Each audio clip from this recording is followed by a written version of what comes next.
কেন, কিসের জন্য? আমরা তো হারিয়ে যে যাব।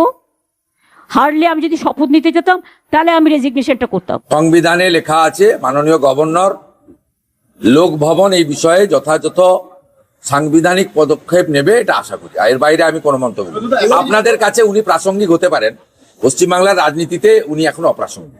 ইতিহাস আর তথ্য পরিষ্কার বলে দিয়েছে উনি যদি নিজের দমে মুখ্যমন্ত্রী হতেন 2001-এ হতেন।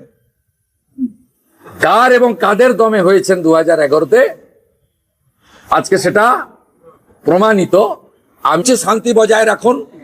পাপীদের অপবিত্র পার্টি অফিস, যেখানে পয়সা নেওয়া হতো, যেখানে মদ খাওয়া হতো, জুয়া খেলা হতো, নারী নির্যাতন হতো, শাহজাহানরা পিঠা বানাতো, সেদিকে কেউ তাকাবেন না। আর আইন হাতে তুলে নেওয়ার দরকার নেই। ভারতীয় ন্যায় সংহিতা অনুযায়ী চোর, খুনি, ডাকাত, অত্যাচারীদের আইন অনুযায়ী ব্যবস্থা হবে, দেখতে থাকুন। তবে ভবানীপুরে এমন ভোটারদের আমি পেয়েছি যারা গত 10 বছর 15 বছর ভোট দিতে পারেননি। তাদের হাউসিং এ তালা লাগিয়ে রাখা হতো, তাদের বলে দিয়ে আসা হতো ভোট দিতে আসবেন না। তারা এবারে অনেকে ভোট দিয়েছেন। 45টা বড় হাউসিং ছিল, 20টাতে ইনসাইড হাউসিং পোলিং বুথ এবারেই প্রথম হয়েছে, যদিও আইনে এটা ছিল আগে থেকে। সেই ভোটারদের পক্ষ থেকেও আমি কনভে করেছি যে আমাকে হান্ড্রেডস অফ ভোটার্স তারা বলেছে তারা অনেক দিন পরে নিজের ভোট নিজে দেওয়ার সুযোগ পেয়েছে। ইনসিডেন্ট ফ্রি ইলেকশন, সেই জন্য I convey my gratitude and best wishes to Election Commission of India through CO. কোনো অশান্তি খুব বড় কিছু হয়নি। 2021 এবং 2023-এর পঞ্চায়েতের সময় যা হয়েছিল আমি ডিফেন্ড করছি না। দেখুন, আমাদের রাজ্য সভাপতি লাগাতার বলছেন, আমিও আজকে দেখেছেন নন্দীগ্রামে থ্যাঙ্কস গিভিং সিরিমনিতে ক্লিয়ার বলেছি যে ওদের ওই পাপীদের অফিসে হাত দেওয়ারও দরকার নেই। সেটা তো আমাদের স্ট্যান্ড। এটা তো আপনি মমতা ব্যানার্জি তার পার্টি থেকে শোনেননি 2021-এর 2রা মের পর থেকে।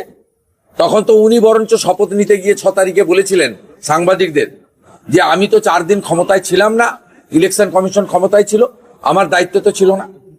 উনি কথা বলেছিলেন। আজকে দায়িত্বশীল বিরোধী দল হিসেবে বা শাসক দল হিসেবে পরিণত হওয়া বিজেপি, তার সর্বোচ্চ পোস্ট হচ্ছে রাজ্য সভাপতি।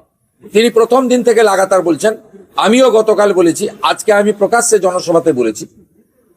আপনি আমাকে বলুন তো, 2021 সালে 12,000 এফআইআর হয়েছিল, 57 জন মারা গেছিল। আপনি আমাকে বলুন number of death, number of. আমি ডিজিপি কে ফোন করলাম, এই দুপুরবেলা ফোন করেছি ডিজিপি কে, আল্লাহ আপনার এফআইআর কত হয়েছে বলুন। বলো ফিউ নাম্বার, 50টা এফআইআরই হয়নি, 12,000 এফআইআর হয়েছে, ভবানী ভবনে পড়ে আছে।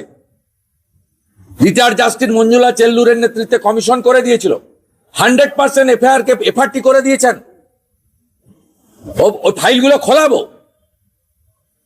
কি ঘটেছে বলুন, ইনসিডেন্ট বলুন, কোন গ্রাম কোথায় হয়েছে বলুন, বলুন স্পেসিফিক বলুন। এখনো কিছু গুন্ডা রয়ে গেছে। ভারতীয় জনতা পার্টি সরকার তৈরি হওয়ার পরে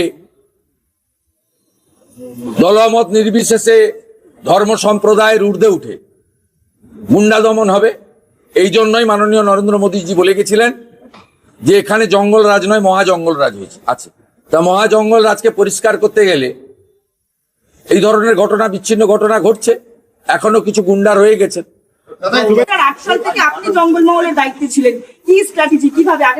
98 সালে তৃণমূল প্রতিষ্ঠা হওয়ার পরে তৃণমূল কংগ্রেস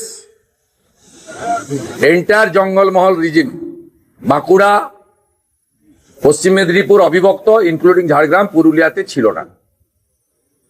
সেই কারণে 2009 সালে যখন তৃণমূল 19, তার জোটসঙ্গী কংগ্রেস 6, তার জোটসঙ্গী এসইউসিআই 1টা সিট পায়, সেদিনও কিন্তু পশ্চিম মেদিনীপুর ইন্দ্রজিৎ গুপ্ত, ঝাড়গ্রাম থেকে ডাক্তার পুলিন বাসকে, পুরুলিয়া থেকে আমাদের নরহরি মাহাতো, বাঁকুড়া থেকে বাসুদেব আচার্যা, এরা জিতেছিলেন। তারপরে কার হাত ধরে জঙ্গলমহলে তৃণমূল প্রবেশ করেছে ইতিহাস তার সাক্ষী। আমি কেন নিজে যারে বড় কয় বড় সে নয়, লোকে যারে বড় কয় বড় সয় হয়। একইভাবে মালদা, মুর্শিদাবাদ, উত্তর দিনাজপুরের করণদিঘি, ইটার ছাড়া কোথাও তৃণমূল কংগ্রেস নামক বস্তু ছিল না। না, আমি ওইদিকে আমি বলছি না। ওখানে 2014 লোকসভা ভোটে তৃণমূল প্রার্থীরা থার্ড হয়েছিল মোহাম্মদ আলী, ইদ্রিস আলী, ইন্দ্রনীল সেন, মোয়াজ্জেম হোসেন, সৌমিত্র রায়রা। কার হাত ধরে ওখানে 2019-এর লোকসভা ভোটে তৃণমূল 51% ভোট পেয়েছিল, এটা সবাই জানে। অতএব ইতিহাস আর তথ্য পরিষ্কার বলে দিয়েছে, উনি যদি নিজের দমে মুখ্যমন্ত্রী হতেন 2001-এ হতেন। কার এবং কাদের দমে হয়েছেন 2011-তে, আজকে সেটা প্রমাণিত। আমি আর বাড়াবো না।